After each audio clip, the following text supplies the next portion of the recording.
Let me say, can I say one thing? please. To me, the great Stanley Kubrick Yeah. was an actor's enemy. Well, he did 100 takes. He was per an shot. actor's enemy. And I can point to movies that he's done, the worst performances I've ever seen in movies. Robert Duvall wasn't one to mince words, especially when it came to his fellow actors. Throughout his legendary career, Duvall had his fair share of creative clashes, with several stars making his list of those he couldn't work with. These weren't just minor disagreements, they were intense feuds driven by personal differences, contrasting approaches to acting, and differing visions for film. Which iconic actors found themselves on Duvall's blacklist? And which actor, known for their powerful presence, ended up facing the ultimate fallout?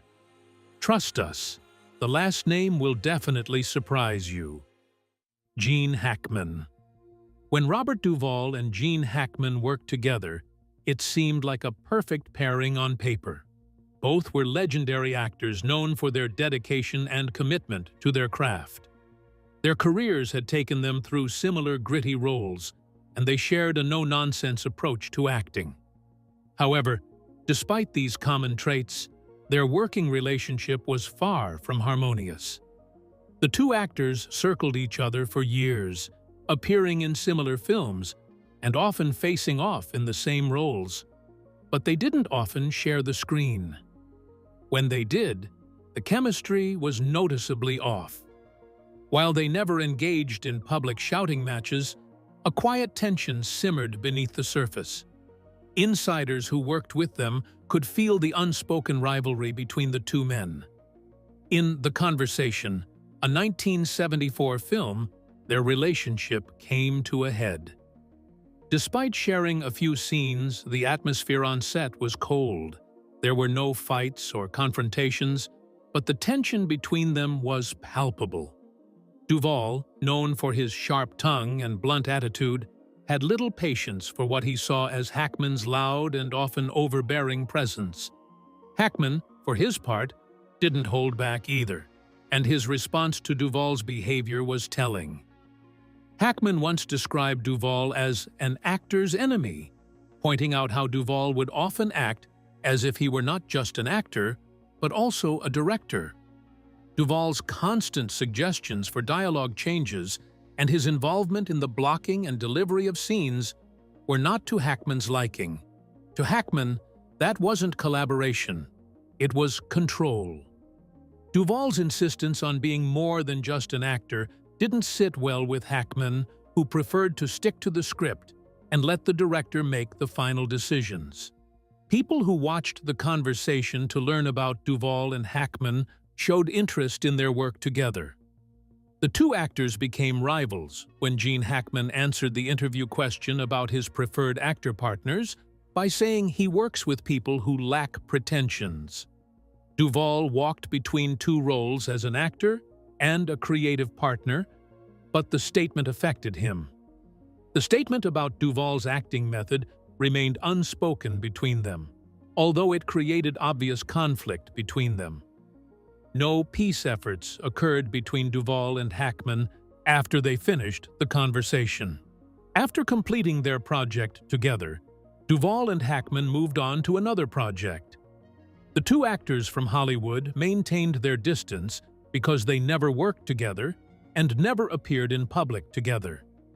The actors allowed their relationship to stay broken when time passed because they did not make any attempts to work together again. The two people involved experienced a growing distance because they remained silent about their problems, which created an unresolved situation between them. The two actors started as rivals who became respected Hollywood elders, but their competitive spirit continued to exist between them.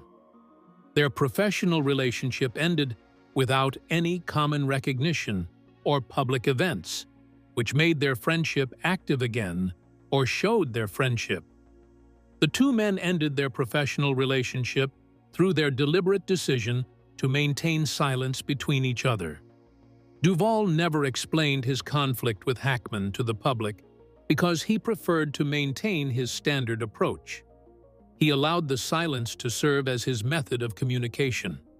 Their personal conflicts developed beyond surface-level dispute because their creative differences created problems. The two artists shared their artistic beliefs about their work method to create new Hollywood content, but their professional differences proved too challenging for them to handle. You won't believe what went down with Duvall and Hackman, but trust me, the next story will have you speechless. Robert Altman. When Robert Duvall worked with director Robert Altman on McCabe and Mrs. Miller, their collaboration quickly became one of creative disagreement. Altman, known for his unique directing style, preferred a loose, improvisational approach to filmmaking. His films often featured overlapping dialogue and spontaneous moments, which created a sense of raw authenticity. Duvall, however, wasn't comfortable with this style. He had a different approach to acting, one that involved preparation, clarity, and sticking to the script. Duvall's method was structured. He liked to have the script memorized and worked meticulously to bring precision and clarity to his characters. Altman's approach felt chaotic to Duvall, and he didn't feel comfortable working in an environment where the rules of the scene seemed to change on the fly. The set felt more like a playground, with actors freely interpreting their lines without following a structured plan, and Duvall struggled to adapt to this unpredictable environment. The tension was evident from the start. While Altman encouraged freedom on set, Duvall preferred the certainty of knowing what was expected of him. He didn't enjoy the uncertainty of working without a clear direction, and he felt that it detracted from the purpose of the film. To Duvall, every scene needed to have purpose and intention, whereas Altman saw the process as an organic, evolving experience. The differences in their approaches created a quiet but unmistakable friction. Duvall, who valued control over his performance, didn't like the looseness that Altman embraced. Duvall was overheard calling the set a playground with no rules, reflecting his frustration with the lack of structure. At one point, he even stormed off set after a particularly loose take that strayed too far from his vision of the scene. This was not an outburst, but rather a quiet retreat from a situation where he didn't feel in control. The film progressed despite the existing tension because Duvall demonstrated his discomfort with the method. The two people involved in the conflict maintained their composure without giving rise to actual shouting matches or public conflicts. But their inability to establish mutual respect became evident. Duvall maintained his original method, which included studying the screenplay while performing his role, in contrast to Altman, who permitted his performers to depart from the screenplay for improvisation. The conclusion of filming established that Duvall and Altman would never collaborate again. Duvall could not establish a connection with Altman, who preferred to develop his work through unexpected creative choices.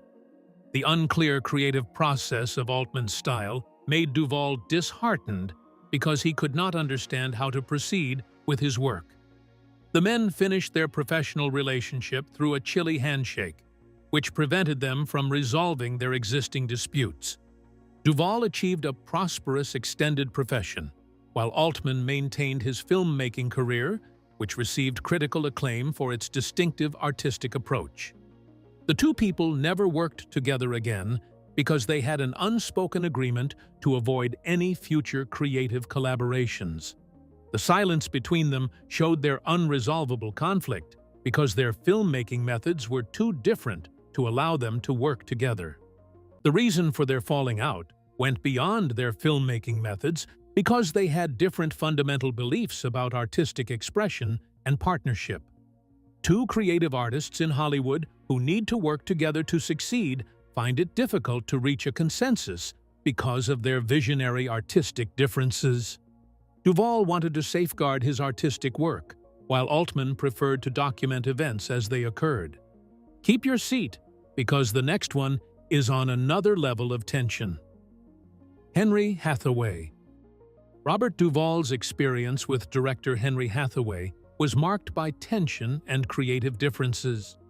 Hathaway, a seasoned Hollywood veteran, was known for his strict approach on set. He expected complete control over every aspect of production.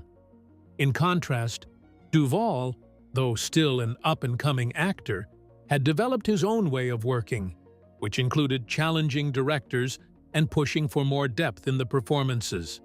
This made for a volatile dynamic between the two. The trouble began when Duvall, trained in method acting, didn't simply follow Hathaway's instructions. He questioned the motivations behind his character and suggested changes to the script.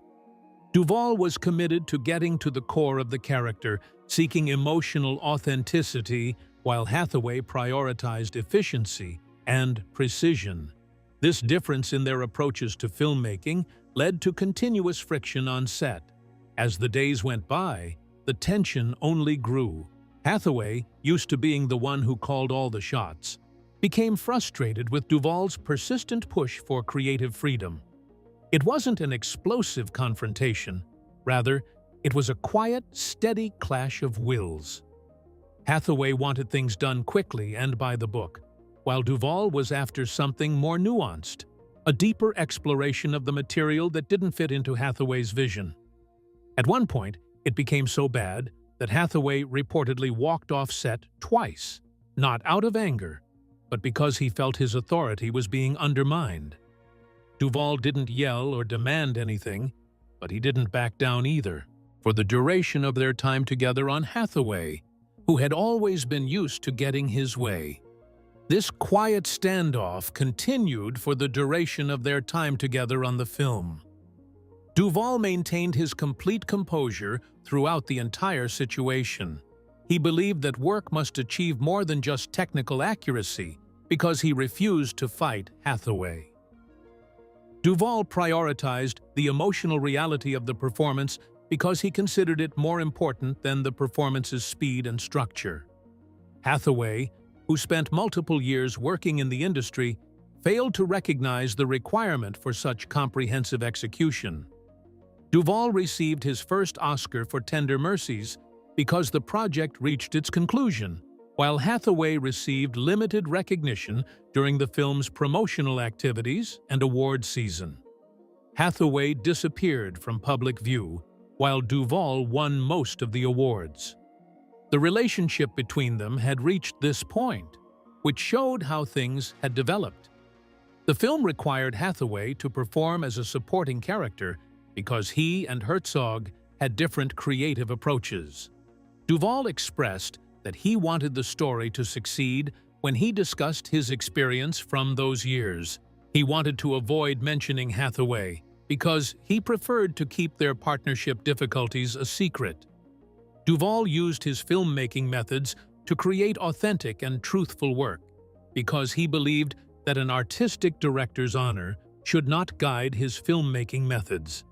Their partnership concluded because they stopped working together, and neither party issued formal apologies nor made attempts to restore their connection.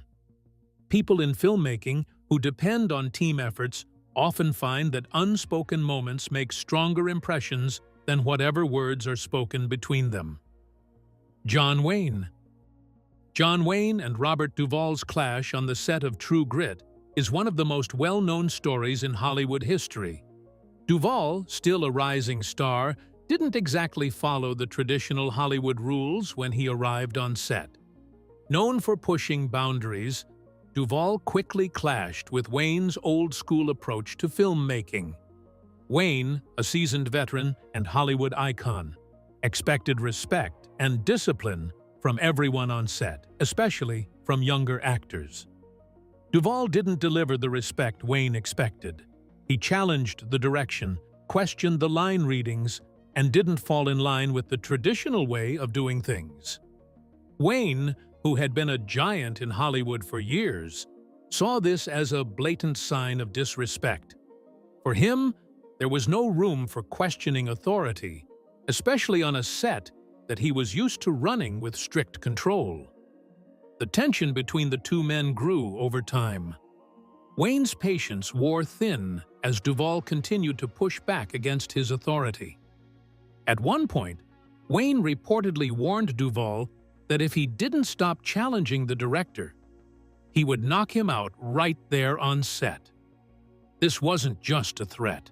Wayne's crew believed it was a very real possibility. Even Duvall later admitted that he was walking a fine line. But Duvall chose to defy those little tornadoes that arose. He would not apologize to any cool, slick devil, and he had considered the repetitions to be brought to life in his fine portrayal right up to the music's advice. It was not fierce fighting, it was about the work. Whether he stood up to somebody, he wouldn't think twice about it. He did what he considered to be honest. Now, Wayne didn't see things the way Duvall saw them. He trusted that the relationship ought to be nurtured, starting from a set based on respect and order. Utter contempt befell Wayne due to Duvall as a maverick to a conventional internal order. Post True Grit, the two couldn't patch things up. They never starred together nor talked about it further. Consequently, while it was for Duvall about standing up for his principles, he would rather maintain control. The two shared in nurturing opposing views in their emotional distance. Wayne believed in subservience, while Duvall believed in liberation to be creative and vocal. These two strong-mindednesses, in the end, caused the impossibility of working together again. Hollywood, a land of collaborative effort, found the rift insurmountable between these two heavies. Duvall never spoke about the situation in public, and Wayne didn't either. The two people involved in the incident refused to speak about what occurred during any public events. The period of silence after True Grit provided the complete explanation. The two people involved in the project followed their separate paths while they both continued to create their own movies. Hollywood insiders continued to discuss their breakup throughout the following years. The John Wayne and Robert Duvall story demonstrates that even legendary industry figures experience professional disagreements. The two people involved in the conflict between them established three opposing points, which created their dispute about how movies should be made and how actors should behave. The tension with Wayne was something, but the ultimate clash tops this list. It's a legendary battle you won't see coming. Stanley Kubrick. Robert Duvall and Stanley Kubrick were two of Hollywood's most brilliant but equally stubborn figures. Kubrick, known for his perfectionism and unyielding control over every aspect of filmmaking, was a director who demanded nothing less than total precision from his actors. Duvall, on the other hand, was an actor who believed in the freedom to explore his characters and work in an instinctive, natural way. The clash of these two contrasting philosophies set the stage for a strained relationship that never fully materialized into a collaboration. Although Duvall never worked in a Kubrick film, their paths crossed when Kubrick considered him for a project in the early 1980s. The meeting between the two men was far from smooth. Kubrick, whose method of directing was famously rigid, believed in absolute control over every shot, every performance. Duvall, with his method acting background, was uncomfortable with this level of control. He believed that true acting required freedom and instinct, not precision and repetition. This difference in their approaches created an immediate disconnect. The tension was only heightened by Kubrick's reputation for taking multiple takes of the same scene, sometimes reaching over 100 attempts for a single shot. Duvall, who valued spontaneity, found this approach stifling. He once remarked that a movie should never feel like surgery, referring to the intense, repetitive nature of Kubrick's direction. For Duvall, the soul of a performance could be lost under such scrutiny, making it nearly impossible for him to embrace Kubrick's method. Duvall walked away from the meeting with Kubrick, not willing to compromise on his principles. Duvall wanted to show his emotions through acting, but he believed Kubrick's work methods lacked the necessary emotional connection. Duvall did not want to participate in the shooting process because he believed Kubrick's shooting method required excessive takes, which disrupted natural scene progression. He believed that true acting excellence needs to emerge from inner feelings, rather than following a director's unending quest for perfect technical execution. The meeting brought disappointment to Kubrick because he experienced failure, which he wanted to avoid. Kubrick had a reputation for collaborating with exceptional actors who made his movies critically acclaimed works of art. Kubrick was accustomed to working with actors who followed his process needs, but Duvall refused to comply with his requirements. The two men stopped their conversations after their first meeting because neither person wanted to change their position. The gap between Kubrick's clinical perfectionism and Duvall's emotional authenticity was simply too wide to bridge. Both men dedicated themselves to their work, but their approach to work led them in completely different directions. The two men became unable to work together because their core beliefs about work methods created a fundamental divide between them. Kubrick kept producing films that he created through his distinct directing style during the years that followed his earlier works. Duvall built his professional path by delivering performances that displayed his raw emotional strength and deep personal connection to his roles. The two men kept their collaboration failure secret through their complete silence, which revealed everything. The two men discovered that their shared genius made it impossible for them to work together. The Kubrick-Duvall story demonstrates that even the most talented artists face difficulties in reaching mutual understanding. Hollywood functions as a place where artistic visions and egos battle for dominance. Yet the industry's biggest talent exists in people who understand when two parties should end their collaboration. Duvall followed his own creative path, while Kubrick wanted to dominate every situation through his complete authority. That's a wrap on the 5 actors Robert Duvall couldn't work with. Their creative differences and fiery clashes have left lasting marks in Hollywood history. Which one surprised you the most? Let us know in the comments below. If you enjoyed this deep dive, don't forget to hit that like button, subscribe for more behind-the-scenes stories, and ring the bell so you never miss an update. Check out the next video on screen for even more incredible Hollywood tales you won't want to miss.